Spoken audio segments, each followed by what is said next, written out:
Hello there. Are you ready? Are you ready for the end? The very last chapter of Jane Eyre by Charlotte Bronte?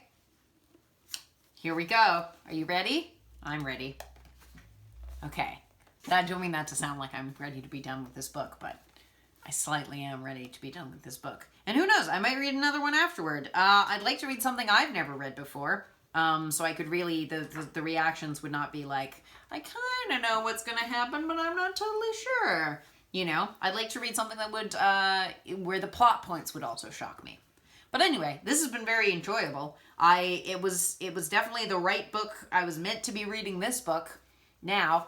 I won't go into all that because that's just a whole whack of personal things. But, you know, it's nice when that happens, when you're reading a book and it's like, well, I was supposed to be reading this book right now because it has things to say to me.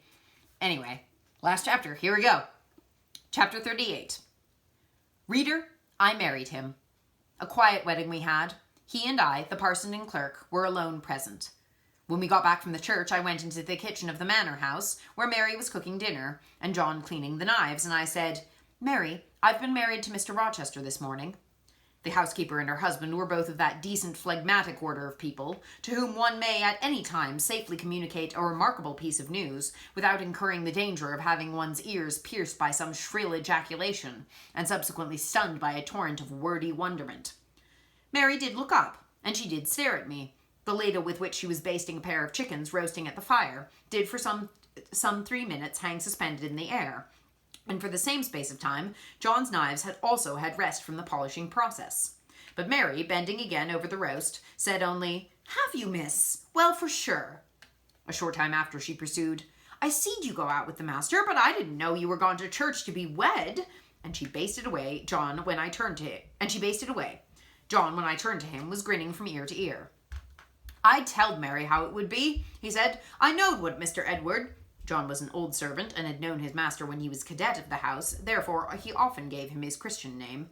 I knowed what Mr. Edward would do, and I was certain he would not wait long neither, and he's done right for aught I know. I wish you joy, miss, and he politely pulled his forelock.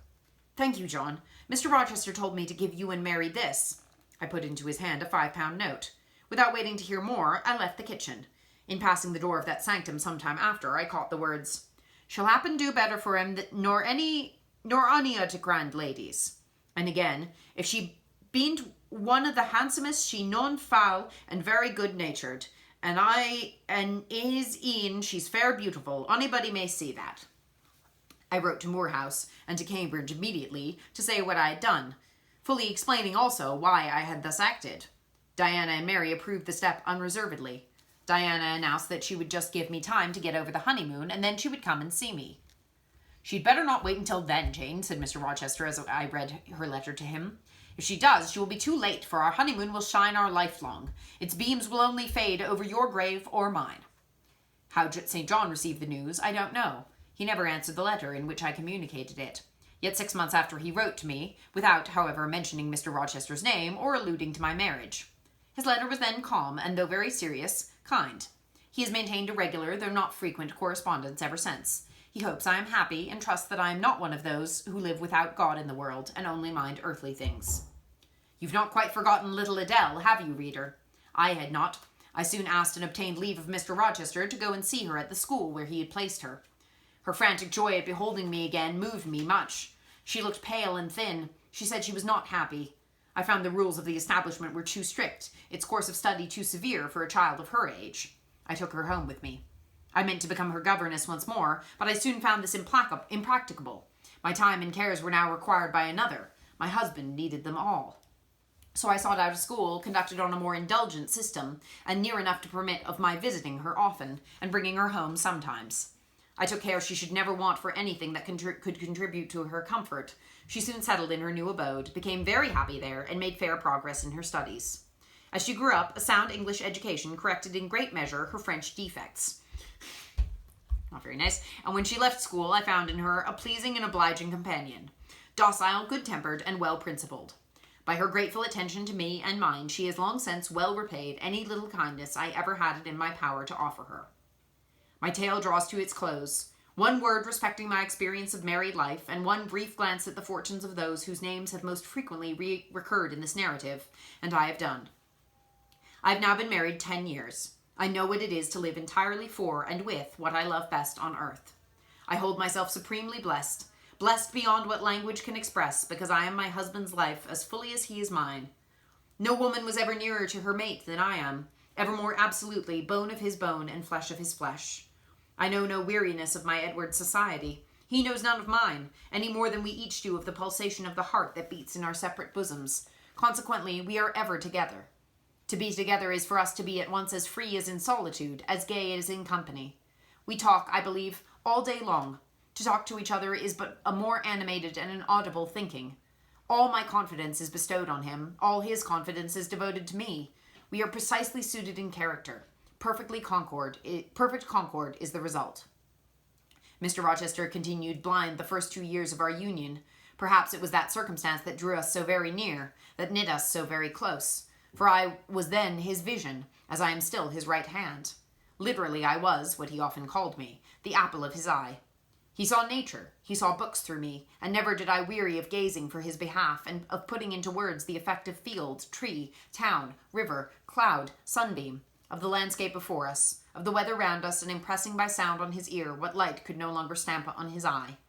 Never did I weary of reading to him. Never did I weary of conducting him where he wished to go, of doing for him what he wished to be done. And there was a pleasure in my services, most full, most exquisite, even though sad, because he claimed these services without painful shame or damping humiliation. He loved me so truly that he knew no reluctance in profiting by my attendance.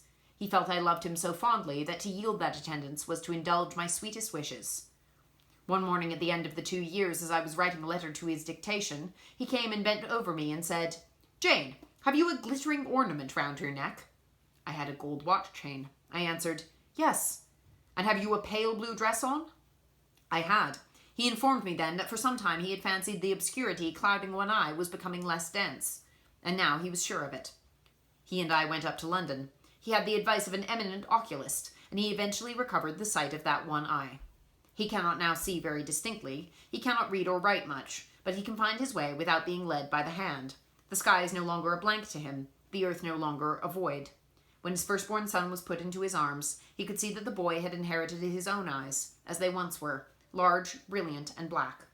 On that occasion, he again, with a full heart, acknowledged that God had tempered judgment with mercy.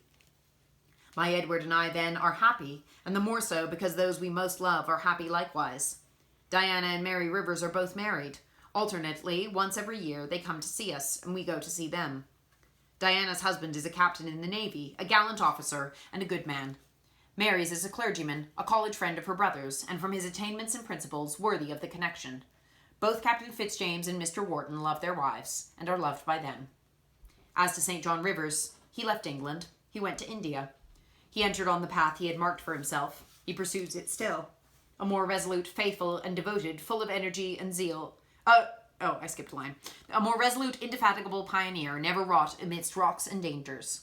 Firm, faithful, and devoted, full of energy and zeal and truth, he labors for his race. He clears their painful way to improvement. He hews down like a giant the prejudices of creed and caste that encumber it. He may be stern, he may be exacting, he may be ambitious yet, but his is the sternness of the warrior Greatheart, who guards his pilgrim convoy from the onslaught of Apollyon. His is the exaction of the apostle, who speaks but for Christ when he says, "Whosoever will come after me, let him deny himself, and take up his cross, and follow me."